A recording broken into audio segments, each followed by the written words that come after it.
June 21 ಭಾನುವಾರ ನಡೆಯಲಿರುವ KPCC ಅಧ್ಯಕ್ಷ ಬಿಕೆ ಹರಿಪ್ರಸಾದ್ ರವರ ಪದಗ್ರಹಣ ಕಾರ್ಯಕ್ರಮಕ್ಕೆ ಶಿಡ್ಲಘಟ್ಟ ತಾಲೂಕಿನಿಂದ ಹೆಚ್ಚಿನ ಸಂಖ್ಯೆಯಲ್ಲಿ ಕಾರ್ಯಕರ್ತರು ಭಾಗವಹಿಸಬೇಕೆಂದು ಕಾಂಗ್ರೆಸ್ ಮುಖಂಡ ರಾಜುಗೌಡ ಕರೆ ನೀಡಿದರು.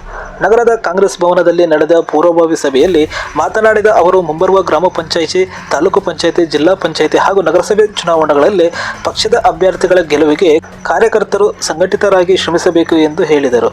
ಪಕ್ಷದ ವರ್ಚಸ್ಸಿಗೆ ಧಕ್ಕೆ ತರಲು ವಿರೋಧಿಗಳು ಷಡ್ಯಂತರ ನಡೆಸುತ್ತಿದ್ದಾರೆ ಎಂದು ಆರೋಪಿಸಿದರು. ಕ್ಷೇತ್ರದ ಜನತೆಗೆ ನಿಮ್ಮ ಕುತಂತ್ರಗಳನ್ನು ಗಮನಿಸುತ್ತಿದ್ದಾರೆ, ಮತದಾರರೇ ನಿಮಗೆ ತಕ್ಕ ಉತ್ತರ ನೀಡಲಿದ್ದಾರೆ ಎಂದು ಎಚ್ಚರಿಸಿದರು. ಸಭೆಯ ಆರಂಭದಲ್ಲಿ ಲಗಿನಾಯಕನಹಳ್ಳಿ ತಾಲೂಕು ಪಂಚಾಯಿತಿ ಮಾಜಿ ಸದಸ್ಯ ಮುನಿಯಪ್ಪ ಅವರ ನಿಧನಕ್ಕೆ 2 ನಿಮಿಷಗಳ ಮೌನಾಚರಣೆ ಸಲ್ಲಿಸಲಾಯಿತು. ಸಭೆಯಲ್ಲಿ ಚಿಲಕಲನೆರಪು ಬ್ಲಾಕ್ ಕಾಂಗ್ರೆಸ್ ಅಧ್ಯಕ್ಷ ಕೃಷ್ಣಾರೆಡ್ಡಿ, ಅಫ್ಸರ್ ಪಾಷಾ, ಮುನೀಂದ್ರ, ಅಶ್ವಥ್ ರೆಡ್ಡಿ, ವೆಂಕಟೇಶ್, ಗುಡಿಯಪ್ಪ, ಓಬಳಪ್ಪ, ಗಾಯತ್ರಿ, ಯಾಸ್ಮೀನ್, ನಾಗನರಸಿಂಹ, ವೆಂಕಟೇಶ್, ನಾರಾಯಣಸ್ವಾಮಿ, ತಾಜ್ ಸೇರಿದಂತೆ ಹಲವು ಮುಖಂಡರು ಮತ್ತು ಕಾರ್ಯಕರ್ತರು ಭಾಗಿಯಾಗಿದ್ದರು.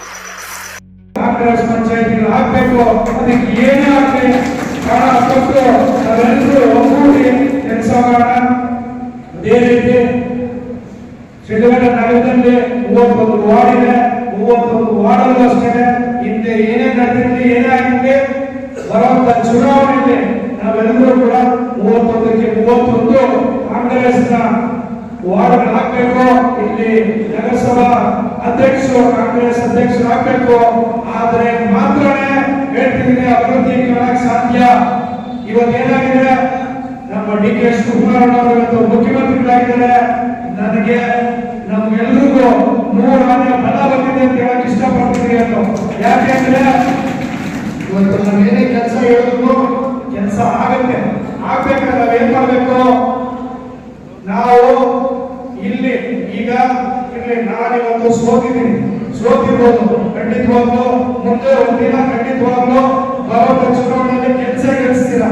ಗೆಲ್ಸ್ಬೇಕಾದ್ರೆ ನಾನೇನ್ ಮಾಡ್ಬೇಕು, ಶಕ್ತಿಯನ್ನು ನಿಂತ್ಕೋಬೇಕು. ನಾನು ಯಾವತ್ತೂ ಯಾವ ಚುನಾವಣೆಯಲ್ಲಿ ಯಾವುದೇ ವಿಚಾರಕ್ಕೆ ನಿಮ್ಮಗಳ ವಿಚಾರವಾಗಿ ಯಾವತ್ತೂ ಕೂಡ ಶತಸಿದ್ಧವಾಗಿರ್ತೀನಿ. ನಿಮ್ಗೆ ಏನೇ ಒಂದು ಕೆಲಸ ಆಗ್ಬೇಕು, ಈಗ ಊರಲ್ಲಿ ತೊಂದರೆ ಇದೆ, ಇಲ್ಲ ನಮಗೆ ತೊಂದರೆ ಇದೆ ಅನ್ನೋ ಒಂದು ಮಾತಾಡಿದ್ರೆ ಖಂಡಿತವಾಗಲು ನಿಮ್ ಜೊತೆ ನಿಲ್ಲಕ್ಕೆ ಸಿದ್ಧವಾಗಿರ್ತೀನಿ. ನಾವೆಲ್ಲರೂ ಕೂಡ ಇವತ್ತು ಮಾಡಬೇಕಾಗಿರೋ ಕರ್ತವ್ಯ ಏನು ಅಂತಂದ್ರೆ, ಈಗ ಭಾನುವಾರ ಒಂದು ಪೂರ್ವಭಾವಿ ಸಭೆಗೆ ಸಭೆ ಕರೆದಿದ್ದೀವಿ. ಆ ಸಭೆಯಲ್ಲಿ ಹೇಳಿದಂತೆ ಭಾನುವಾರ ಎಲ್ಲರೂ ಕೂಡ 5,000 ಜನ ಏನಿದೆ ಹೋಗಿ ಬರೋಣ. ಬಂದ ನಂತರ ಎಲ್ಲರೂ ಕೂಡ ಗ್ರಾಮ ಪಂಚಾಯತಿಗಳಿರ್ಬೋದು, ನಗರದಲ್ಲಿರ್ಬೋದು, ಈಗ SIR ಪ್ರತಿ ಅಂದ್ರೆ ನಮ್ದೊಂದು ಪ್ರಕ್ರಿಯೆ ಪ್ರಾರಂಭವಾಗಿದೆ. ಈಗ ನಮ್ಮಲ್ಲಿ ಏನು ಅಂತಂದ್ರೆ ನಿಮ್ಗೆಲ್ಲ ಗೊತ್ತಿದ್ದಂತೆ ಕೈಲಾದ್ರು ಏನ್ ಮಾಡ್ತಾರೆ ಅಂತಂದ್ರೆ ನಮ್ಮ ಮೇಲೆ ಅಪಪ್ರಚಾರ ಮಾಡ್ತಾರೆ. ಈಗ ಏನಾಗಿದೆ ಅಂದ್ರೆ ಇಲ್ಲಿ ಕಾಂಗ್ರೆಸ್ ಅಧಿಕಾರದಲ್ಲಿರೋದ್ರಿಂದ ಏನು ನಮ್ಮ ಬಗ್ಗೆ ಇಲ್ಲ ಕೆಟ್ಟದಾಗಿ ಏನು ಅನಿಸ್ಬೋದು, ಇಲ್ಲ ಏನು ತಪ್ಪಾಗಿ ಹೇಳ್ಬೋದು, ಹೇಳಿ ನಮ್ಮನ್ನ ಏನಾದ್ರು ಮಾಡಿ ವೀಕ್ ಮಾಡೋಣ ನೋಡ್ತಾರೆ. ಹಾಗಾಗಿ ಇವತ್ತೇನಾಗಿದೆ ಅಂದ್ರೆ ಬಿಜೆಪಿ JDS ಏನು ಆ ಭ್ರಷ್ಟ ಒಂದು ಸಮ್ಮಿಶ್ರವಾಗಿ ಅವರೇನು ಕೇಂದ್ರದಲ್ಲಿ ಸರ್ಕಾರ ಮಾಡ್ತಿದ್ದಾರೆ.